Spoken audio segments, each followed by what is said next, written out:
Andito ako ngayon sa tindahan para bumili ng Coke. Kaso may napansin ako sa loob ng Coke. Meron po siyang plastic ng candy. Medyo nadismaya lang ako sa pangyayari. Binalik ko sa tindahan yung Coke na binili ko. Ayun na nga, nakikita nyo, sealed na sealed pa naman yung Coke. Pero talagang kung di nyo bubusisin talaga yung makagaya nitong Coke, ayan o. Nakita nyo naman. Sealed na sealed pa siya. Buti na lang talaga pinakita sa akin na may candy sa loob ng Coke. Nadidismay lang ako, pero part na ng pang araw-araw ko mula almusal hanggang hapunan. Pag kumakain may Coke.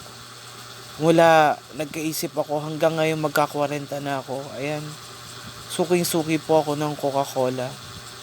Pero nakakadismaya na pala. Mga pinapasok natin sa katawan natin may ganito.